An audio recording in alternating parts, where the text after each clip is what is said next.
Hello, so we got us a new mic stand today, so we're going to see how this one works out. It's a lot sturdier.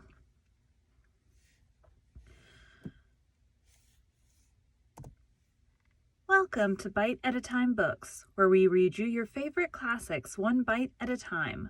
My name is Bree Carlile, and I love to read and wanted to share my passion with listeners like you. Today we will be continuing Peter Pan by J.M. Barrie. Also, there's a hair on the microphone or on my lip. Definitely a hair somewhere. Okay.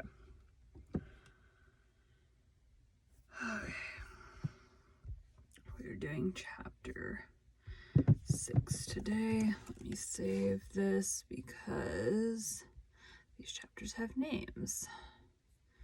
Peter Pan folder.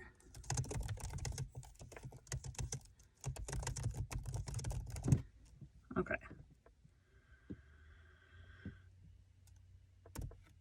Chapter 6. The Little House. Foolish Toodles was standing like a conqueror over Wendy's body when the other boys sprang, armed from their trees. "You are too late," he cried proudly. "I have shot the Wendy. Peter would be so pleased with me." Overhead, Tinkerbell shouted, "Silly ass," and darted into hiding. The others did not hear her. They had crowded round Wendy, and as they looked, a terrible silence fell upon the wood. If Wendy's heart had been beating, they would have all heard it. Slightly was the first to speak. "This is no bird," he said in a scared voice. "I think this must be a lady." "A lady?" said Toodles, and fell a-trembling. "And we have killed her," Nibs said hoarsely. They all whipped off their caps. "Now I see," Curly said. "Peter was bringing her to us." He threw himself sorrowfully on the ground. "A lady to take care of us at last," said one of the twins, "and you have killed her." They were sorry for him, but sorrier for themselves, and when he took a step nearer them, they turned from him. Toodles' face was very white, but there was a dignity about him now that had never been there before.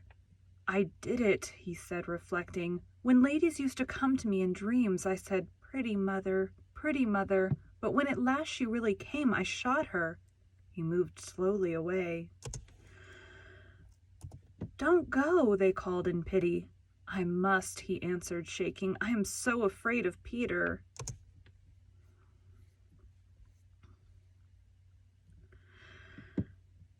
It was at this tragic moment that they heard a sound which made the heart of every one of them rise to his mouth. They heard Peter crow. "Peter!" they cried, for it was always thus that he signaled his return. "Hide her!" they whispered, and gathered hastily around Wendy, but Toodles stood aloof. Again came that ringing crow, and Peter dropped in front of them. "Greetings, boys," he cried, and mechanically they saluted, and then again was silence. He frowned. "I am back," he said hotly. "Why do you not cheer?" They opened their mouths, but the cheers would not come. He overlooked it in his haste to tell the glorious tidings. "Great news, boys," he cried. "I have brought at last a mother for you all." Still no sound except a little thud from Toodles as he dropped on his knees. "Have you not seen her?" asked Peter, becoming troubled. "She flew this way." "Ah me," one voice said, and another said, "Oh, mournful day." Toodles rose. "Peter," he said quietly, "I will show her to you." And when the others would still have hidden her, he said, "Back, twins, let Peter see." So they all stood back and let him see, and after he had looked for a little time, he did not know what to do next. Okay, something is going on. I think it's my chair is... Ow. I usually try to keep it as far up as I can. Okay, that's better. means I need to move this up as well.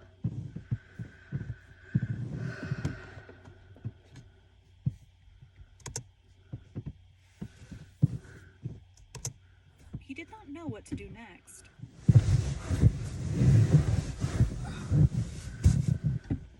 There we go. She is dead, he said uncomfortably. Perhaps she is frightened at being dead. He thought of hopping off in a comic sort of way till he was out of sight of her, and then never going near the spot any more. Okay.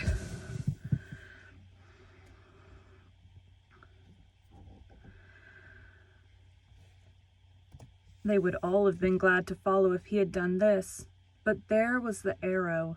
He took it from her heart and faced his band.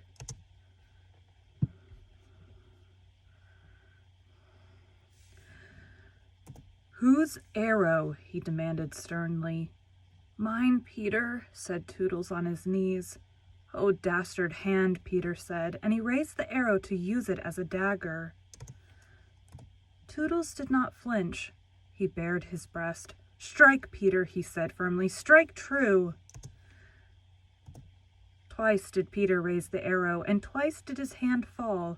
I cannot strike, he said with awe. There is something stays my hand. All looked at him in wonder, save Nibs, who fortunately looked at Wendy. It is she, he cried, the Wendy lady. See, her arm. Wonderful to relate, Wendy had raised her arm. Nibs bent over her and listened reverently. I think she said, poor Toodles, he whispered. She lives, Peter said briefly. Slightly cried instantly, the Wendy lady lives. Then Peter knelt beside her and found his button. You remember she had put it on a chain that she wore around her neck.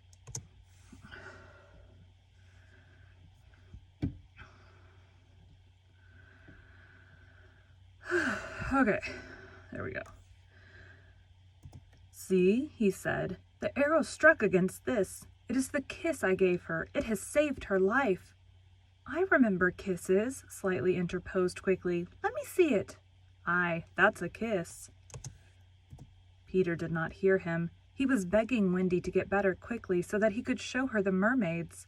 Of course she could not answer yet, being still in a frightful faint, but from overhead came a wailing note.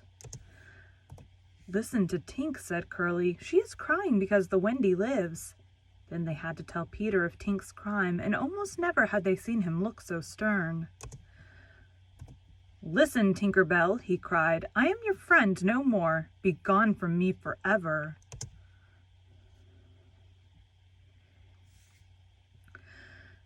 She flew onto his shoulder and pleaded, but he brushed her off. Not until Wendy again raised her arm did he relent sufficiently to say, well, not forever, but for a whole week. Do you think Tinker Bell was grateful to Wendy for raising her arm? Oh dear, no. Never wanted to pinch her so much. Fairies indeed are strange, and Peter, who understood them best, often cuffed them. But what to do with Wendy in her present delicate state of health? Let us carry her down into the house, Curly suggested. I said slightly, that is what one does with ladies. No, no, Peter said. You must not touch her. It would not be sufficiently respectful. That, said Slightly, is what I was thinking. But if she lies there, Toodles said, she will die. Aye, she will die, Slightly admitted, but there is no way out. Yes, there is, cried Peter. Let us build a little house round her.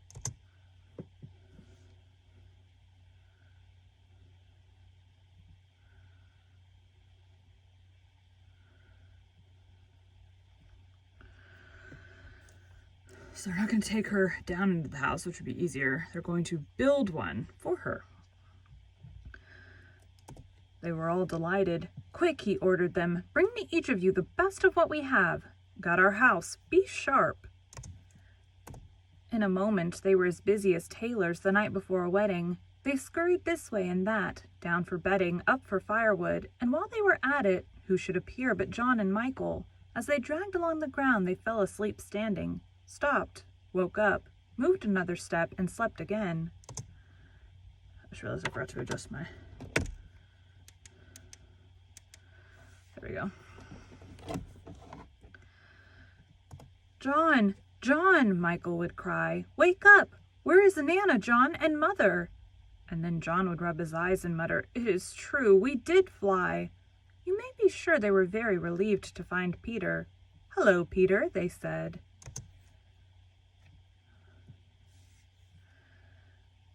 "Hello," replied Peter amicably, though he had quite forgotten them. He was very busy at the moment measuring Wendy with his feet to see how large a house she would need. Of course, he meant to leave room for chairs and a table. John and Michael watched him.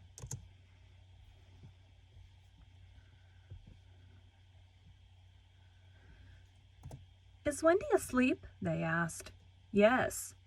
"John," Michael proposed, "let us wake her and get her to make supper for us." But as he said it, some of the other boys rushed on carrying branches for the building of the house. "Look at them," he cried. "Curly," said Peter in his most captainy voice, "see that these boys help in the building of the house." "Aye, aye, sir." "Build a house?" exclaimed John. "For the Wendy," said Curly. I don't know what the deal is today. I think because I exerted so much trying to get this stupid chair to work. "For Wendy," John said aghast. "Why, she is only a girl." "That," explained Curly, "is why we are her servants."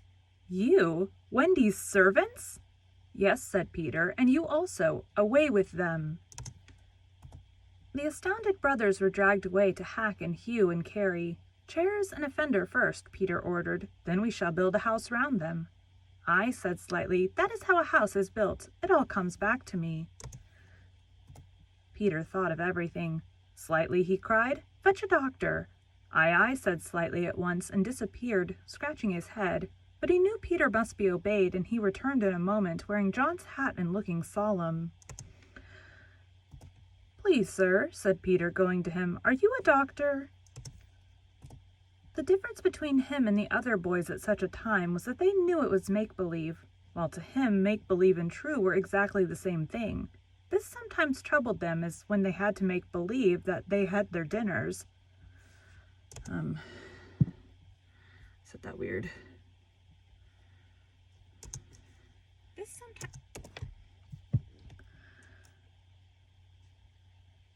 This sometimes troubled them, as when they had to make believe that they had had their dinners. If they broke down in their make-believe, he rapped them on the knuckles. "Yes, my little man," Slightly, anxiously replied, who had chapped knuckles.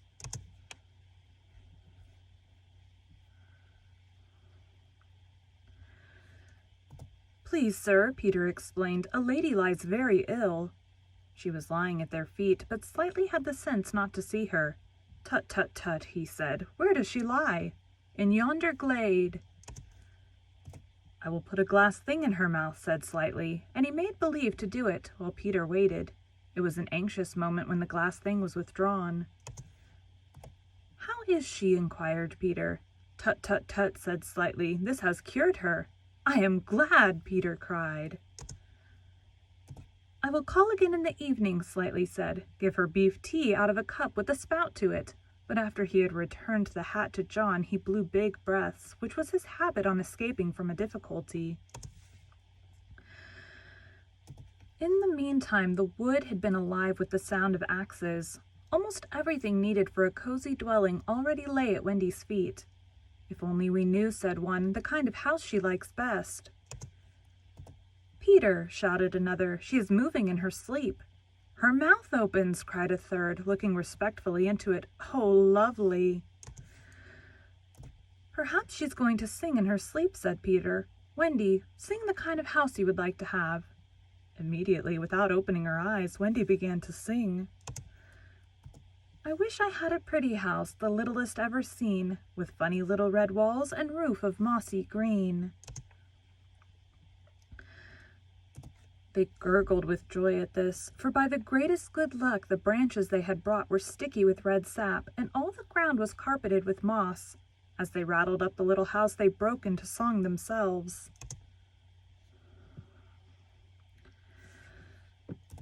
We've built the little walls and roof and made a lovely door. So tell us, Mother Wendy, what are you wanting more?"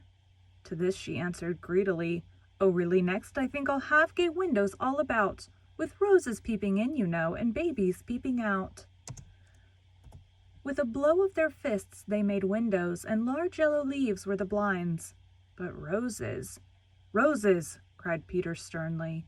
Quickly they made believe to grow the loveliest roses up the walls. Babies.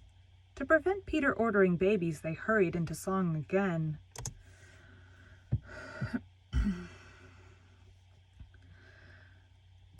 "We've made the roses peeping out, the babes are at the door. We cannot make ourselves, you know, 'cause we've been made before."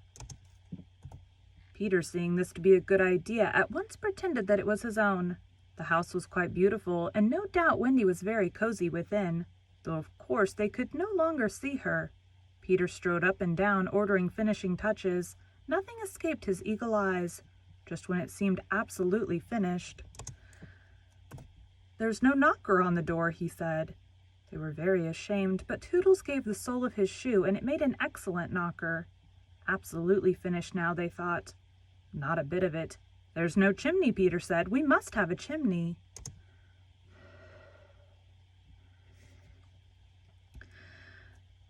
"It certainly does need a chimney," said John importantly. This gave Peter an idea. He snatched the hat off John's head, knocked out the bottom, and put the hat on the roof. The little house was so pleased to have such a capital chimney that, as if to say thank you, smoke immediately began to come out of the hat. Now really and truly it was finished. Nothing remained to do but to knock. "All look your best," Peter warned them. "First impressions are awfully important."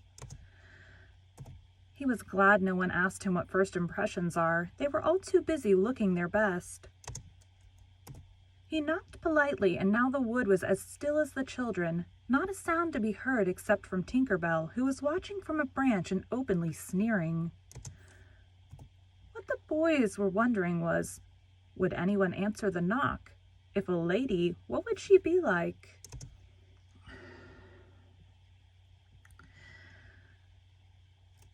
The door opened and a lady came out. It was Wendy. They all whipped off their hats. She looked properly surprised, and this was just how they had hoped she would look. "Where am I?" she said. Of course, Slightly was the first to get his word in. "Wendy, lady," he said rapidly, "for you we built this house." "Oh, say you're pleased," cried Nibs. "Lovely, darling house," Wendy said, and they were the very words they had hoped she would say. "And we are your children," cried the twins. They all went on their knees, and holding out their arms cried, "Oh, Wendy, lady, be our mother." "Ought I?" Wendy said, all shining. "Of course it's frightfully fascinating, but you see, I am only a little girl. I have no real experience."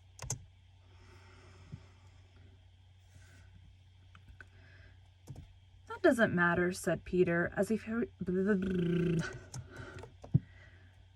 "That doesn't matter," said Peter, as if he were the only person present who knew all about it, though he was really the only one who knew least. "What we need is just a nice motherly person." "Oh dear," Wendy said. "You see, I feel that is exactly what I am." It is, they all cried. "We saw it at once." "Very well," she said. "I will do my best. Come inside at once, you naughty children. I am sure your feet are damp, and before I put you to bed I have just time to finish the story of Cinderella." In they went. I don't know how there was room for them, but you can squeeze very tight in the Neverland, and that was the first of the many joyous evenings they had with Wendy. By and by she tucked them up in the great bed in the home under the trees, but she herself slept that night in the little house, and Peter kept watch outside with drawn sword, for the pirates could be heard carousing far away and the wolves were on the prowl. The little house looked so cozy and safe in the darkness, with a bright light showing through its blinds and the chimney smoking beautifully, and Peter standing on guard. After a time he fell asleep, and some unsteady fairies had to climb over him on their way home from an orgy.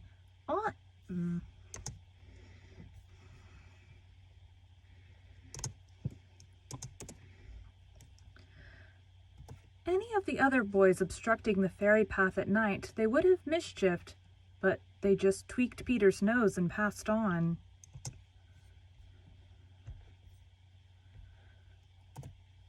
Thank you for joining Bite at a Time Books today, while we read a bite of one of your favorite classics. If you enjoyed today's bite, please drop us a review on your favorite podcast platform. Also, be sure to check us on our website, www.biteatatimebooks.com, or all the social media at Bite at a Time Books.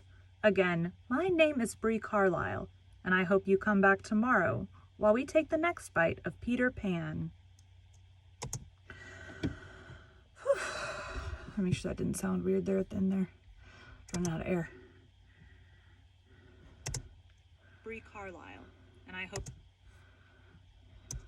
books.com or all the social media at Bite at a Time Books. Again, my name is Bree Carlile, and I hope you come back tomorrow while we take the next bite of Peter Pan. That sounds fun. All right, thanks guys.